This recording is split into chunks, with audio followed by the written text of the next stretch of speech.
The following program has been rated GE by the Kenya Film Classification Board. It is therefore suitable for general family viewing.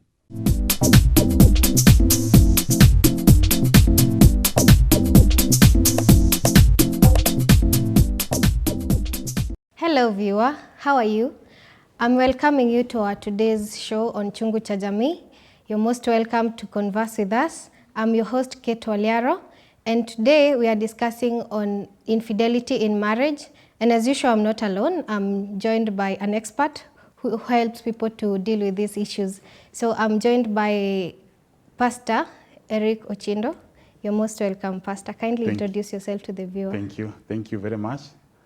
Like you've heard, I'm Pastor Eric Ochindo. I am a pastor by profession, and I do marriage and counseling. Mm-hmm. And besides that, I also work in the prison to handle rehabilitation and also cases to do with ex-prisoners. So thank you. You're most welcome, Pastor. You can hear Pastor has all this experience dealing with people, and he has the knowledge that we require today. Now, Pastor, today we are discussing on this infidelity.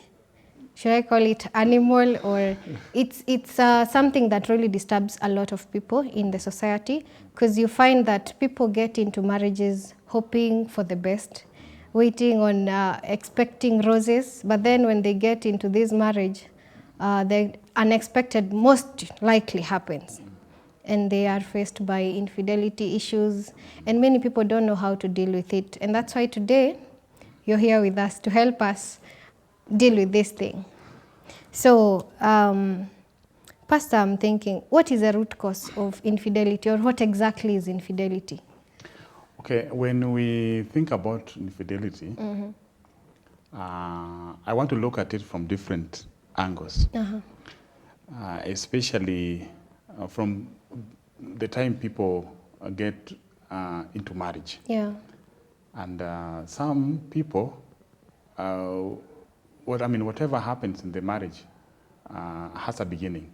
Even if is one member of the family or one partner is cheating on the other, there is a point where it usually begins. And with my experience, I've noted 2 or 3 different reasons or causes of infidelity in a marriage. The most common one is the one that people, after marriage, regardless of the period where people have been married. Even on day one? Yes, even on day one. There are cases that I've handled personally that made me feel causes of divorce and others are not just appearing. There's a point that it all begins. Sure.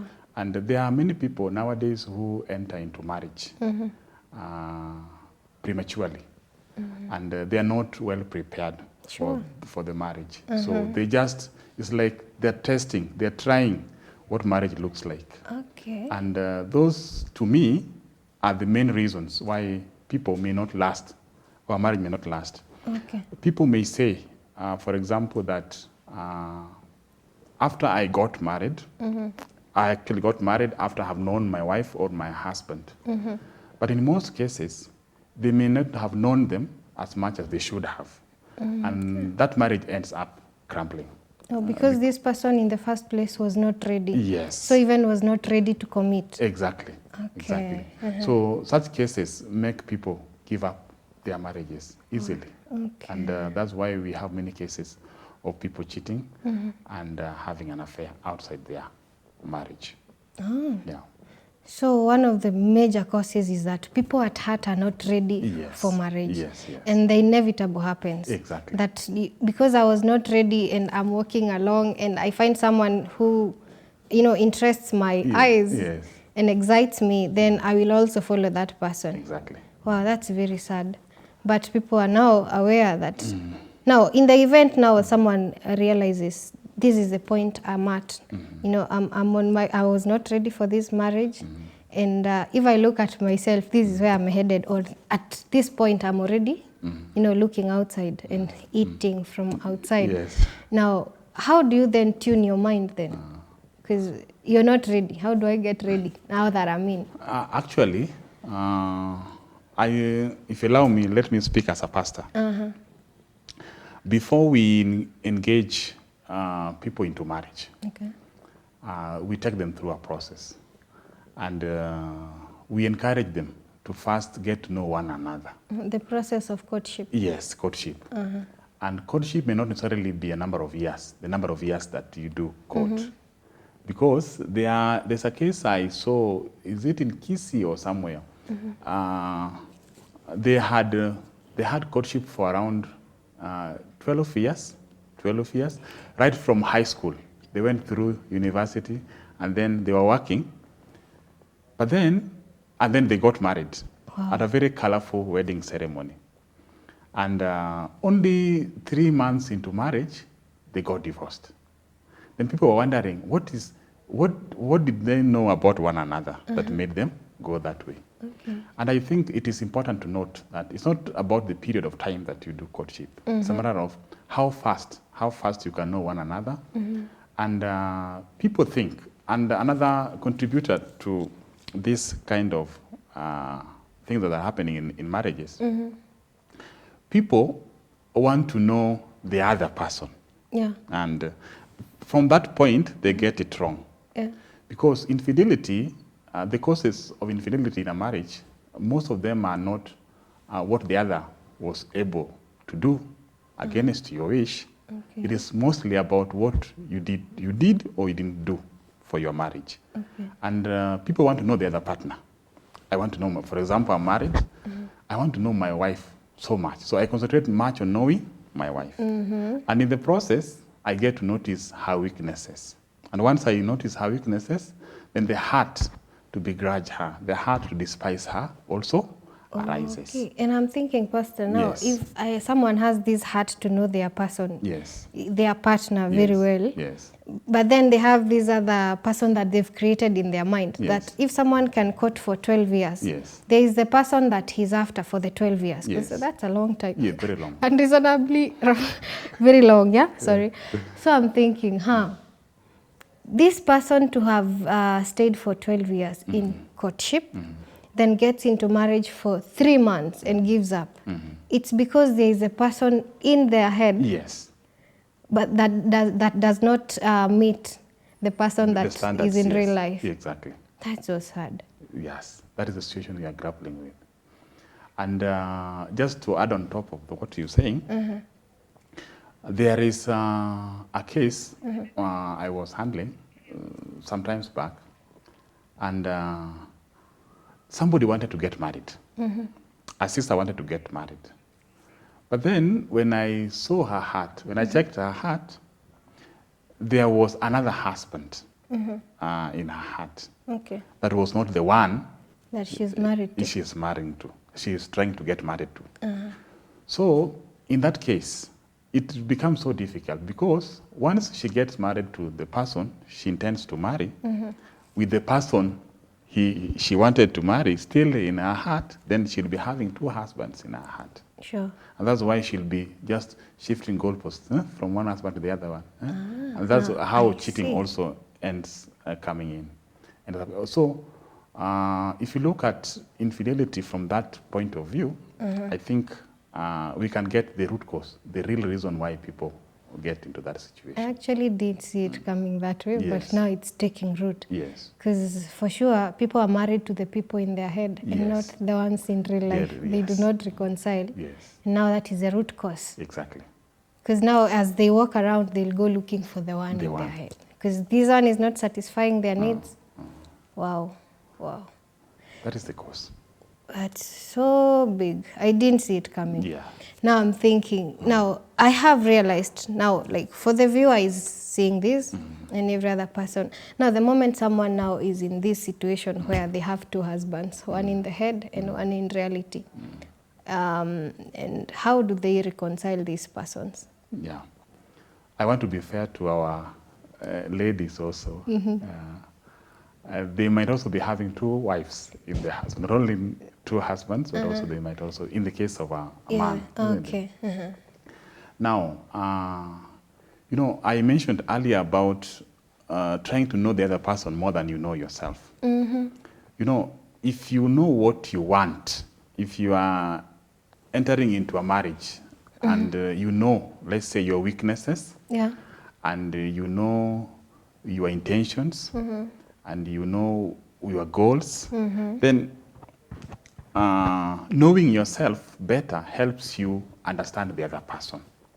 Because in the case where now you have two wives or two husbands in your heart, and the one you're living with is not actually neither of the ones in your heart, so it will be very difficult to kill the one in your heart. And when, mostly ladies, when they are getting married or trying to find a husband, I noticed most of them are looking for the one, Mr. Right. Yeah. Isn't it? Mr. And Right. find the guy on the left. Yes, yes. Mr. Right. So, Mr. Right, if you ask me, Mr. Right is nowhere to be seen in this world that you are living. Sure. Because every man or every woman you're trying to engage in marriage has some sort of weaknesses and lackings, isn't Sure. it? So somebody said, you suppose you're looking for a strong one, isn't it? Yes, you'll find he's strong, but he might be too strong and poor at the same time. Yeah. So there are elements that you will not find in a person. Yeah. So there's no Mr. Right. There's no Mr. Right. So the wrong conception that people have is they're trying to find this Mr. Right. Yeah. And with that, it is very difficult for them to adjust when they find out that the one they are living with is not actually the one they were looking for. Yeah. So I usually encourage people to go back to themselves, retrace their journey. Because if they are coming, if they were looking for somebody and they realize they cannot find him or her, then it is good for them to retract and find out where they went wrong themselves before blaming the other party. Okay, so what I'm getting from this, now, when someone is thinking of this guy in the heart, Yes. that does not reconcile with the reality, Yes. and is only seeing the mistakes and the lackings Yeah. of the one in reality. Yes. Now, in reconciling with the one that is in the heart is for you to look at your own lackings Yes. and be able to also see the reality. Exactly. Because the lackings that they have, you also have them as a person. Yes. Because nobody comes as a complete package. Exactly. Like, and I'm also thinking when people are quoting, it's more of an advertisement. So there's no way someone is going to show their lackings. The lackings. So Exactly. it's all bliss. Regardless of the period of time. Until for 12 years. That's so sad. That hurts. For 12 years, you will only see the good. Yes. You'll never see the bad. So come 3 months, it is impossible to continue with something that you did not see coming. Yeah. So now, how do people get to see their truth images? The true image. Yeah. I am also a teacher of mind education. We have a program called Mind Education. Mind education is about the world of the heart. Yeah. The world of the heart. You know, in the Bible, there are two types of beauty. Two types of beauty. There is the beauty of appearance, the one that people, they say, The one that beauty we is in the can eyes of the see. beholder. Yeah. So people see the beauty that is seen outwardly, but we rarely see or know how to see the beauty that is in the heart. Yeah. I'll give you an example. There is the story of the book of Esther in the Old Testament. So in the book of Esther, there were two queens, two women who both had a chance to become the queen. Yeah. And then the one was called Vashti, the other one was called Esther. They were both beautiful. Yes. So they became the queen. But Vashti, even though she was beautiful, she had to be removed from being the queen. Why? Because she was found to be disobedient to the decree that the king had made. But Esther, the Bible says she had the beauty of obedience, isn't it? So we say Esther had the beauty of the heart, while Vashti only had the beauty of appearance. So what are people looking for? Rarely you find people looking for the beauty of the heart, because they have never been taught about the world of the heart. Yeah. So they're only looking at the physical being and the outward look. So if somebody is attractive, in appearance, then they are attracted to them as well, Yeah. isn't it? So what are they attracted to? It's not about the heart. It is about, So the body. isn't it? Yeah. But they say even beauty fades. Sure. What if, I mean, today she or he might be beautiful or handsome, but tomorrow what happens? They will age. Yes. It's like a flower. Yes, or something like an accident can occur, Yeah. and they lose their beauty or handsomeness. isn't it? So if that happens, then also the love that you had dies. It means it was not true love. It was based on it was conditional. Conditional in as much as you only expected, something that can be seen outwardly, Yeah. then that love is not true love. So true beauty and true love, I think, are necessary in a marriage. To make a marriage work, I've seen in most cases, people who have found out this secret, they're not even looking at the good things, the weaknesses of their partners. They're looking at the good qualities. Because everybody, as much as we may have our bad side or weaknesses, we also have some good qualities that we often exhibit. And then, also, once I know my weaknesses also, once I know my true image also, it makes me understand the other person. Yeah, and you're able to accommodate them Exactly. as people. Exactly. Exactly. So it's not about the appearance. It's not about a character, because even character changes. Character changes. Yeah. Character changes.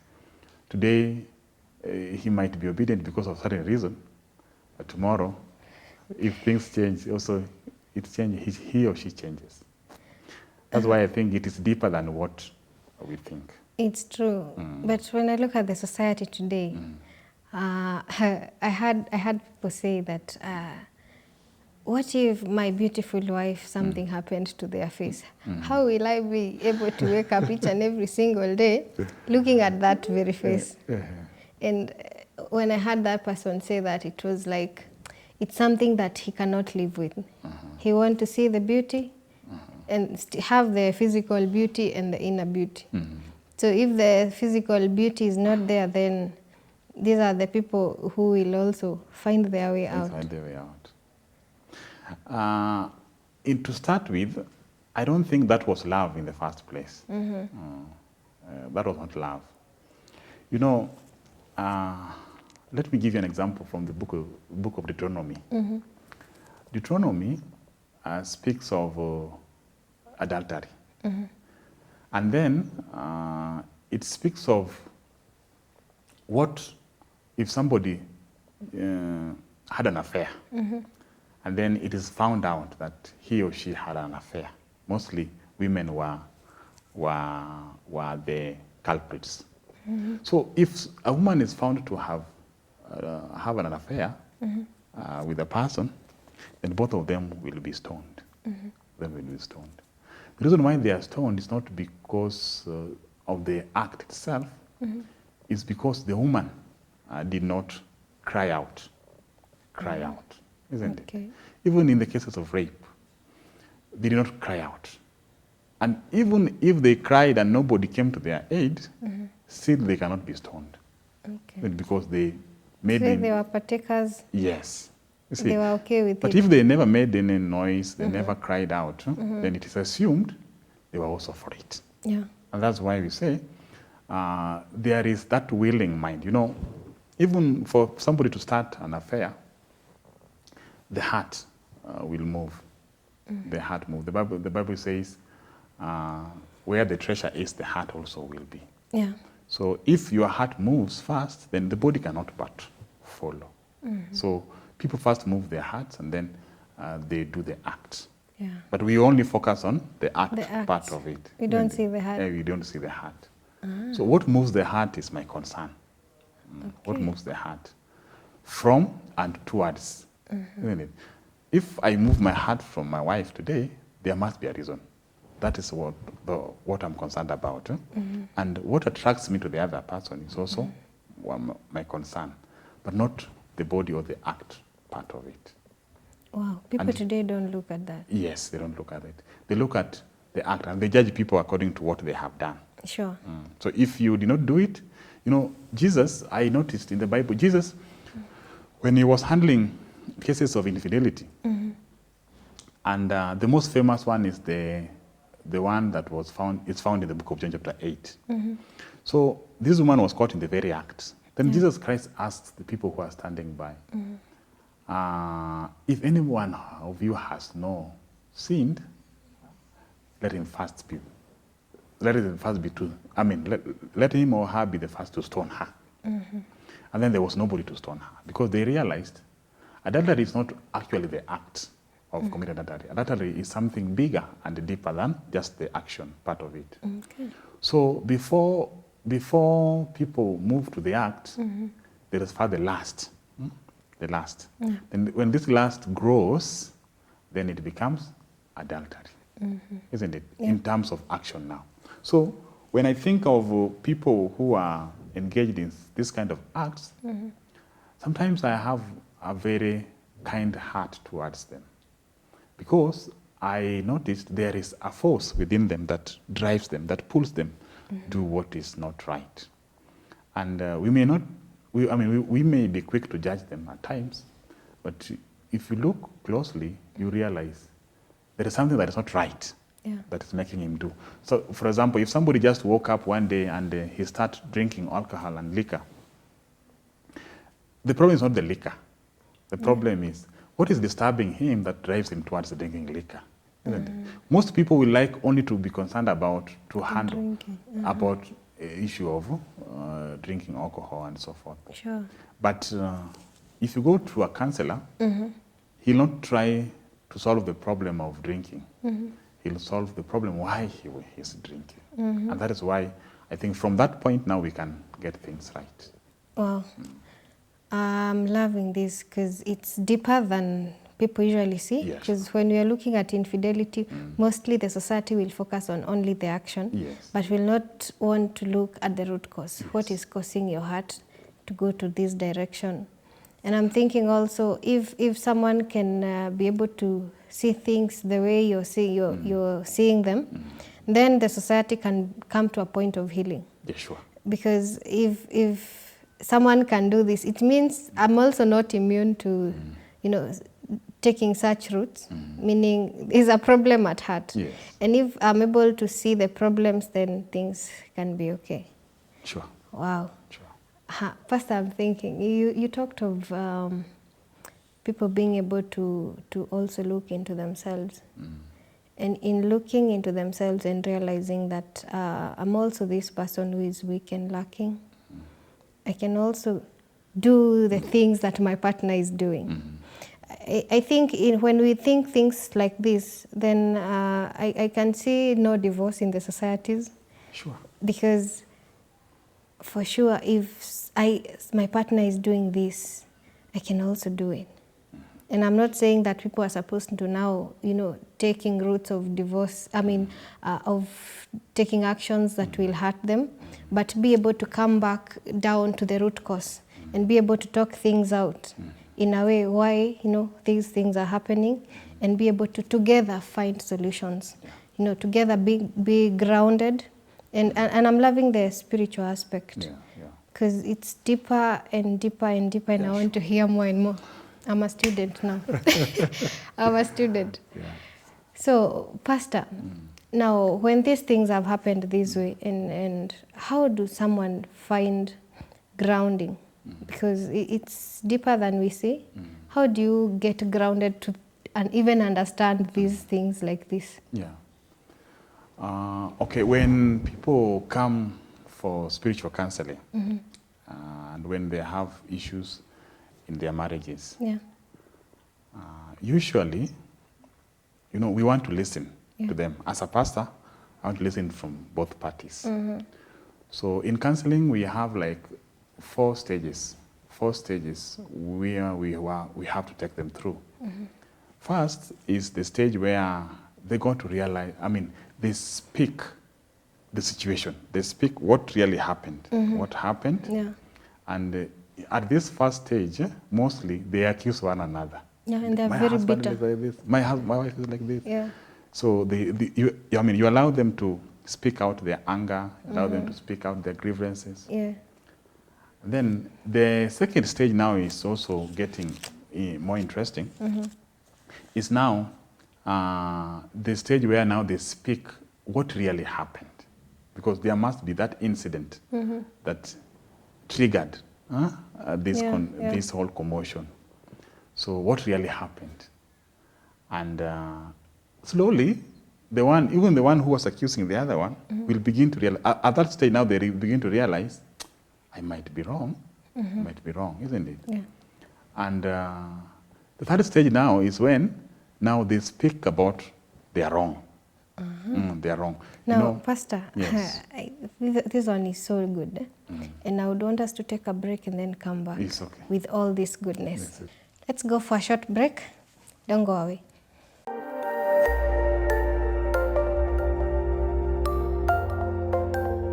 Everywhere, GBS. Welcome back, viewer. We are discussing on the issue of infidelity in marriage. And as we do this, I hope you're also with us. SMS us any of your comments on our SMS line, 21144, to join in the conversation. Now, before we went for a break, we were looking into the healing process.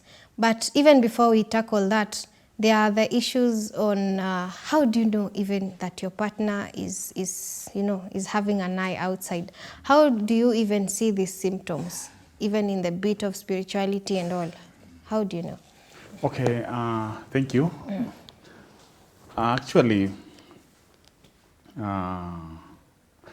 if you ask me, when I met my wife,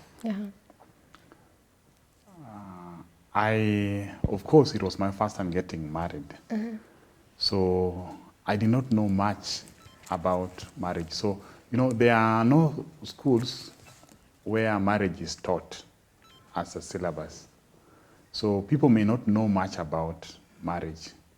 And we say, when we are doing weddings, we say marriage is the only institution where you are giving a certificate before you graduate, before you even enter the class. So it is a complicated affair. But then, just like we were speaking about the science that helps you know or suspect that one is cheating. With my own experience, I've seen, because I also do counseling, like I said before, there are many signs. There are many signs. You may not even mention all of them at once. Because it depends with the environment where somebody is living or somebody was brought up in. Sure. There are places where cheating is not considered to be a crime. It's not a crime. It's normal. It's normal, isn't it? So in such an environment, it is normal for them to cheat. And it's okay. Yes. So, and then there is something that encourages that cheating also. Once the society accepts this as something normal, then people are encouraged to do it. So it's not a problem to them. But now, in a society where people, like most Christians, or even Muslims, or any other person, nobody will want their partner to cheat on them. So first, there is that feeling, suspicion. When God created man, when God created Adam, there was a vacuum. There was a vacuum in the heart of Adam. Yeah. There cannot be love without the object of love. Sure. And that's why God also created man. So the object of love to a man is the woman. Sure. And vice versa, I guess. So if this woman is not anywhere to be seen, then that vacuum remains. And so there is that emptiness and void that people experience in their hearts when love is absent. Yeah. Now, how you define that emptiness, it's up to you. Sure. People have different ways of defining what emptiness in the heart is towards the other person. But one of them that is most common is suspicion. Suspicion. Suspicion simply means there is a void in your heart. There is a vacuum in your heart. And you suspect that the one that you are married to is not feeling that vacuum. Yeah. So you feel empty, you feel lonely. You feel, if for example, you are friends, Yeah. and you call each other's names, Yeah. it won't be a problem. But if you are enemies and you call one another's names, it will be a very big problem. Sure. So the attitude also comes in, the attitude. So when people have that emptiness in their hearts, it may not be true that the other person is cheating, but they just suspect. It means there is something going on. Yeah. Before you go to the person who is suspected to have cheated, you must think of the person who is suspicious of the other one, isn't it? Yeah. And so, I'm sorry to say, but this is my own personal story. When I got married, Yeah. when I was trying to seduce my wife to marry me, I remember that was in the year 2000 in the month of November. So I talked good to her, and I told her, if you marry me, you will never cry all your life. Kujipigia debe tu. And that time I meant it. But I don't know why my wife believed me. My wife is the kind that easily believes. So I convinced her, if you marry me, you will not cry. So one day she was crying after some few years in marriage. Then she was crying. Guess who made her cry? The Me. husband. And then she was crying, saying, you promised that if I marry you, I'll never cry. Then I said, I didn't mean always. It means at times, even though you marry me, at times you'll be crying. And I'll make you also cry. Then, from that experience, what I felt was, when my wife is crying because I made her cry, after promising that she'll never cry if she marries me, then I feel like I did not keep my promise. I did not keep my side of the bargain. Yeah. And also, when my wife tells me, I love you, it seems, saying I love you, couples do have this saying always. Sometimes they're very much hypocritical. Inakuwa normal tu. Yes, normal. Is misused. The word I love you is misused. Sure. So, when my wife says I love you, what comes to my mind first is, what did you do? What did you do wrong? What did you do wrong? People who commit suicide, they also say, if you don't hear from me, know that I loved you. Isn't it? So those kind of things, it means somebody has some bad intentions. Yeah. What is it that you're trying to do that is not good? So, when you look at that story of mine, you realize words have power. Sure. Words have power. When people start to talk ill or talk harsh, in the Bible it is said, a gentle reply kills strife or something like that. Sure. In the book of Proverbs. So if your answer, if your talk or if your words can kill or give life. Sure. So if that happens, then it means it is not going to be business as usual. So how we use the words also, matters. My wife got comfort in the word that I gave her, isn't it? And it kept her going for a number of years, even though I disappointed her at last. Yeah. But also words. So when people start to speak certain words, you realize something is wrong. There is something is wrong. Or when they recant on what they had said earlier, something is wrong. And that is the beginning of, that's the point where now you have to come in and try to rescue this marriage. Yeah, before even the deed happens. Exactly. Exactly. So we can see there are some aspects. Yeah. You don't have to wait until these things crumble. You can pinpoint this is not normal, this is not okay. Yeah. And then you can start salvaging the marriage even before the deed. So now going forward, there is also after now someone have realized all this and maybe the deed already happened, and now someone anaponya majeraha ndani ya moyo wake because apparently they've been cheated on maybe once or over and over again. And now when it comes to the healing process, because I find that usually if it's a woman who's been cheated on, It's a victim, yes. she will want to know, what don't I have? You know, she will start looking at herself and feeling inadequate, or tries to look at, maybe I cook wrong, maybe I dress wrong, maybe I don't look beautiful anymore. And this is how the society looks at things. But then from what I hear you have is totally different. Now, how do you hail this woman who is all bitter and angry? Yeah, that's very interesting. Yeah. That's a very good question. You know, before we went for the break, I was speaking about the 4 stages Okay. of healing. Yeah. And I spoke about the first one was people are allowed to speak about themselves. To pour it out. Or Pour it all out, of yes. They need an ear, somebody to listen to them. Sure. And that time, at that stage, they usually accuse one another. So you will hear many accusing and counter accusations. Yeah. And then the second stage is now where not about personalities now, it's about the situation, what really happened. If it was lack of money, fight over money, finances, fight over what, food or something, because there are issues that bring about those kind of issues, isn't it? And then at this stage, now they slowly begin to understand, I might be wrong.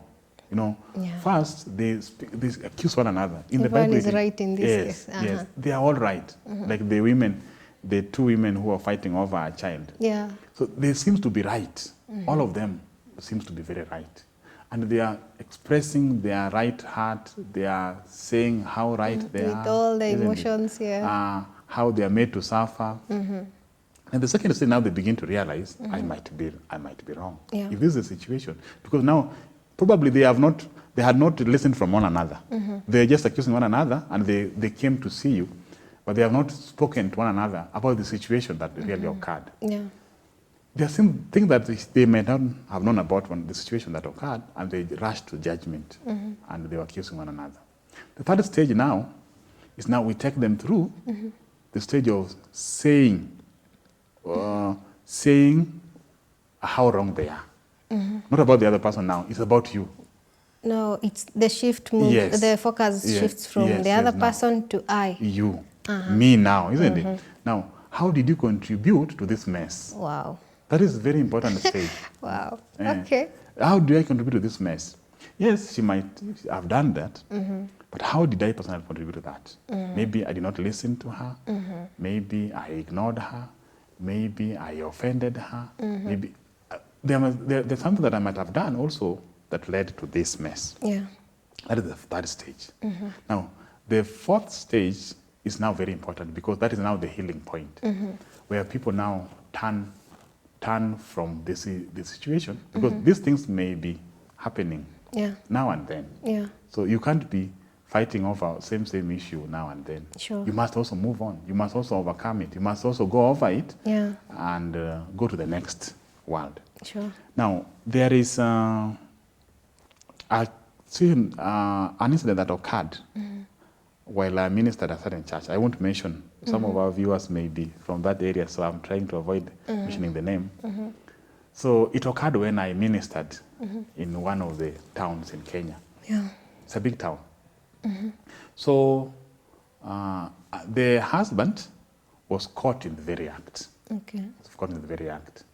Then I was called because I was the pastor. So they knew me as his pastor. So they called, Pastor, where are you? One of your flock is messing around here. Your sheep. So when I went to the scene of crime, I actually confirmed it was true. He was caught in the very act. But now I thought about, if you are driving and you cause an accident, the police, when they come, they'll measure from what point did you step on your brakes to hit the other car, isn't it? Yeah. Did you keep the distance? So those kind of things. I noticed that the brother being accused of committing the act is actually very innocent. I mean, at least from my point of view. Because it was done in his house. The lady in question came over to his house. His wife had traveled. So the lady in question who was accusing her, together with her husband, accusing this brother of committing this act, came over to his house. So this guy is actually the victim. Yeah, exactly. You see that point. So up to that point, the wife had really created a scene. She was yelling, she had complained, she had packed, she was leaving. I just had to bring her back. So when it was told, when it was explained like that, then I asked the woman in question, so how did you come to this house? Were you dragged? No. So you came willingly. Did you know what you're coming to do this? Yes, I knew. She purposely had come for that. Exactly. So when I listened carefully, it happened so fast, the brother could not comprehend. So before he knew it, the act had already been done, and the husband was already there. The whole, the residents of the place had also gathered in the place. So it seems like it was stage managed or planned in a way. So when I saw that, my concern, my focus was now on the wife, this brother, because I noticed in her heart, she was judging her husband. She did not even bother to know what really happened to the husband. Her husband was suffering as a victim, but she was here complaining and accusing her, and even Throwing packing her stones things together with the other people. Exactly. So I think it was not fair to the brother. So what I did, I called the husband and the wife, and I sat them down and I asked them, in my view, your wife is wrong, because it's your wife who seduced this brother. The problem is not actually your wife, it is you. So they realized, luckily, they realized they were wrong. And they paid. They had caused some damages in the house. So they compensated for the damage, and also they restored the relationship. So what I'm saying is this: when I turn to the wife of the accused, you know, even in healing, I mentioned earlier I work in the prison. Even in healing, you first have to forgive yourself. Sure. You first have to forgive yourself. You know, the Bible says we are only evil continually. So there are times that we do things that we really do not want to do. Paul, in the book of Romans, he says, for that which I will, I do not do. For that which I hate is what I'm doing. Yeah. Therefore, if I do that which I hate to do, it's no longer me, but sin that dwelleth in me.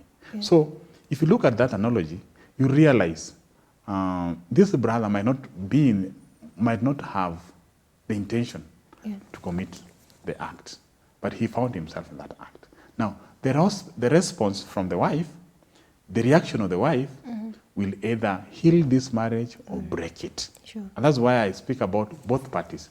The brother must first forgive himself. That is the starting point of healing. He must forgive himself. I did mess up, but I didn't like it. It should not happen. You must first forgive yourself. And then the sister or the wife also must realize, because I mentioned to her a verse in the book of First Corinthians, this brother has done this. But, you know, there is a point where you reach, now you discover, it's either you rescue what you have or you lose it all. Yeah. So the act already has been done, and you cannot reverse it. Sure. So what do we do moving forward? So I asked the wife, what if you are caught in the very act tomorrow? What if you yourself are caught doing the same tomorrow, after you've done all these things, accusing and judging and condemning your husband? What will you want done to you? Sure. And I'm thinking she would want people to judge her better. Yes, exactly, and be forgiven as well, isn't it? Yeah. So, Pastor, because of time, I Yes. would wish you would summarize all this. Thank you. Yeah. So I discovered, and that's what I told her, if you want others to forgive you, forgive them first. So if you forgive yourself, and if you forgive others, then you can expect to be forgiven. Yeah. Whatever you want others to do to you, do to them first. Yeah. Even in the process of committing the act, if you really know you can also mess up one day, you cannot take it, or stone somebody for doing what they are doing. Yeah. So tolerance. Tolerance is also one way of getting healing for broken marriages. Yeah, and I like that. This will also bring peace to both parties. Exactly. The moment they realize I can also do this, they forgive themselves and forgive the other party. So in this, they find peace. And everyone is happy. And the marriage is restored. And marriage goes on. So I really want to thank you for giving us this perspective that actually most people don't know. Even I didn't know. And in looking at infidelity in this way, that at first people are going this way because they have two people in their hearts, one at heart and one in reality. These persons need to be reconciled by first realizing that this person is weak and lacking, and I also am weak and lacking. In this way, you are able to live happily, you know, realizing you're living in the now, and also accepting this other person as they are, and together working on the weaknesses and lackings and all that. And also you taught us on the bit on healing. At first, when you realize there are issues going wrong, go to pastor, come to pastor. He will help you in reconciling these issues at heart. And again, when you find your person is on the wrong like that, don't be quick to judge. Judge them like you would want to be judged. Forgive first. Forgive yourself. If it's the person who've done these issues first, they forgive themselves first and forgive the other party. And together we move happily. If everyone is willing to, you know, to submit to this relationship. So I really want to thank you for, you know, giving us this perspective. And I'm sure if people are able to look at things the way you're seeing them and the way you're teaching us, I'm sure this society would be a very happy one, because there would be no infidelity and then no, and if there is, no breakages of marriage. We would move together happily. So thank you very much, viewer. I hope you've listened to what Pastor Eric has had to teach us, and also incorporate them in your own relationships. And I'm sure together we'll be very happy and a very happy society, and embracing marriage as God wanted it to be. So thank you very much. Until next time, see you. Bye-bye.